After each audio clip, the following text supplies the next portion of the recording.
ہم اگر اپنی زندگی کا ایک انالیسس کریں تو ہمیں یہ اندازہ ہوگا کہ ہماری زندگی دو بڑی چیزوں پہ ڈیپینڈنٹ ہے.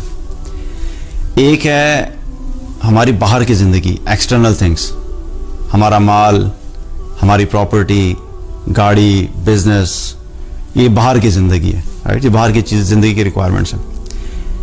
اور ایک ہماری زندگی ہے جسے ہم کہتے ہیں اندر کی زندگی، ہمارے دل کا سکون، چین، خوف، خوشی، راحت، بے چینی، اس کا تعلق کیا ہے؟ اندر سے ہے. تو انسان بیسیکلی ان دونوں چیزوں کو ملا کے مطلب ہماری زندگی ان دونوں چیزوں کا کمبینیشن ہے، باہر کی زندگی اور اندر کی زندگی. اب کئی دفعہ کیا ہوتا ہے کہ باہر کی زندگی میں جو ہماری چیزیں، جو ہماری ضروریات ہیں وہ پوری ہوں بھی، لیکن اگر اندر کی زندگی سکون میں نہیں ہے تو باہر کی زندگی کی وہ تمام چیزیں ہمارے لیے بے معنی ہو جاتی ہیں. آپ کے پاس مال ہے، اولاد ہے، گھر ہے، گاڑی ہے، جو بھی چیزیں آپ نے خواہش کی تھی اپنی زندگی میں سب موجود ہیں، لیکن اندر دل کی زندگی ویران ہے، اندر ایک خوف ہے، اندر ایک بے چینی ہے، اندر ایک پریشانی ہے، اندر ایک بے سکونی کی کیفیت ہے. تو یہ ساری چیزیں جو ہمارے مل چکی ہیں ان کا ہمارے زندگی میں کوئی ویلیو نہیں رہتی. میں کچھ عرصہ پہلے ایک شخص سے ملا یہاں دبئی میں، عرب تھا اور میں جاننے والا تھا، تو اس سے میری بات چیت ہوئی، میں اس سے ملا کافی عرصے کے بعد. تو میں نے اس سے پوچھا اور کیا حالات ہیں، how is every thing going on. تو مجھے کہنے لگا کہ ہاں سب ٹھیک ہے، اور یہ بیسیکلی وہ ایک ملٹی نیشنل کا جو ہے وہ بہت اچھی پوسٹ پہ جاب کرتا ہے، اور اس کی سیلری دیکھیں تو تقریباً 25 سے 30 لاکھ روپیہ مہینے کی سیلری ہوگی، مطلب ایک مہینے میں اتنی سیلری لینے والا. اور گاڑی جو ہے اس کا پورشے کار، سب کی ڈریم کار ہوتی ہے کہ پورشے ہونی چاہیے، اس کے پاس آلریڈی تھی. گھر اس کا دبئی میں بڑی اچھی جگہ پہ. تو جب میں نے اس سے پوچھا کیا حالات ہے تو بات کرتے کرتے ایک دم سے رونا شروع ہو گیا، اس کی آنکھوں میں آنسو آ گئے.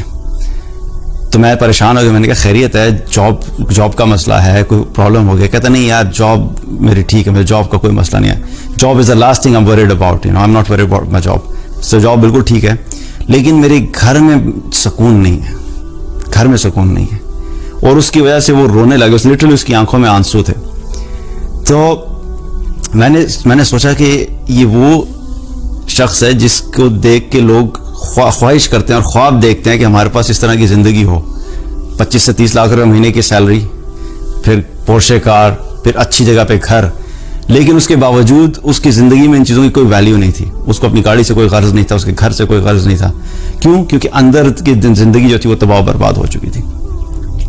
تو اصل چیز کیا میٹر کرتی ہے کہ اگر باہر کی زندگی اچھی ہے ظاہری طور پہ، اندر کی زندگی اچھی نہیں ہے تو پھر اس کا کوئی فائدہ نہیں ہوتا باہر کی چیزوں کا. اگر اندر کی زندگی آباد ہے، دل کی دنیا آباد ہے، اندر سکون ہے، تو پھر باہر کی انوائرمنٹ اور باہر کی چیزیں آپ کی زندگی پہ زیادہ اثر انداز نہیں ہوتی. عبداللہ ابن زبیر رضی اللہ عنہ حرم میں کھڑے نماز پڑھ رہے تھے اور حجاج بن یوسف کی فوج نے گھیرا کر لیا تھا اور وہ پتھر پھینک رہے تھے. تو ابن زبیر رضی اللہ عنہ کے ساتھی کہتے ہیں کہ ہم نے دیکھا کہ عبداللہ ابن زبیر رضی اللہ عنہ نماز میں کھڑے ہیں اور مشغول ہیں، اور پتھر ان کے بالکل چہرے کے قریب سے گزرا، لیکن وہ اپنی نماز میں ذرا برابر بھی نہیں ہلے. ارد گرد پتھر ٹوٹ رہے ہیں، جان کا خطرہ ہے، لیکن وہ نماز میں اتنے مشغول تھے کہ انہیں باہر کی چیزوں کا اثر بھی نہیں ہو رہا تھا. کیا ہے کہ اندر جب اطمینان ہے، اندر جب سکون ہے، اندر جب اللہ سے دل لگا کنیکٹڈ ہے اور یہ یقین ہے کہ میرا رب میرے ساتھ ہے، تو پھر باہر کی انوائرمنٹ اور باہر کی چیزیں ہمارے دلوں پہ اثر انداز نہیں ہوتی.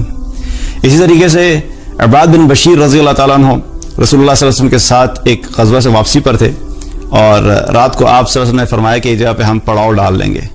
اور رات کو جب پڑاؤ ڈالا تو آپ صلی اللہ علیہ وسلم نے پوچھا کہ آج رات پہرا کون دے گا؟ تو انہوں نے کہا کہ میں پہرا دوں گا. انہوں نے اپنے ساتھ ایک ساتھی کو بھی لے لیا. اب رات کو جب وہ پہرا دینے کے لیے کھڑے ہوئے تو جب سب لوگ سو گئے تو انہوں نے کہا کہ میں رات کو ایسے ہی فارغ جو کھڑا رہوں گا. تو انہوں نے نماز پڑھنا شروع کر دی. نماز میں سورہ کہف پڑھنا شروع کی. تو دشمن نے جب دیکھا کہ ایک ہی شخص کھڑا ہوا ہے تو دشمن نے تیر سے وار کیا اور تیر ان کو آ کے لگا اور ان کے جسم سے خون نکلنا شروع ہو گیا. لیکن انہیں اپنی نماز نہیں توڑی، اپنی نماز میں مشغول رہے. دوسرا تیر آیا، دوسرا تیر بھی لگا. تیسرا تیر آیا، تیسرا تیر بھی لگا. جب 3 تیر لگے تو اس کے بعد انہوں نے سلام پھیرا اور نماز سے ہٹے اور اپنے ساتھی کو اٹھایا. تو اس کے ساتھی نے جب دیکھا کہ 3 تیر لگے ہوئے ہیں تو انہوں نے پوچھا کہ بھائی جب تمہیں پہلا تیر لگا تو تم اس وقت کیوں نہیں اٹھایا مجھے تم نے؟ تو انہوں نے کہا کہ مجھے صرف اس چیز کا ڈر تھا کہ رسول اللہ صلی اللہ علیہ وسلم نے مجھے یہ ذمہ داری دی ہے، اس وجہ سے میں نے تمہیں تیسرے تیر پہ بھی اٹھایا. اگر مجھے اپنی ذمہ داری کا احساس نہ ہوتا اور یہ ڈر نہ ہوتا کہ میں اپنی ذمہ داری پوری نہیں کر رہا، تو میں چاہے جتنے مرضی تیر چل جاتے میں اپنی نماز کو نہیں توڑتا. تو کیا پتہ لگا کہ اندر کی دنیا جب آباد ہے، اللہ کے ساتھ تعلق ہے، تو باہر کی چیزیں انسان کی زندگی میں بہت کم اثر انداز ہوتی ہیں.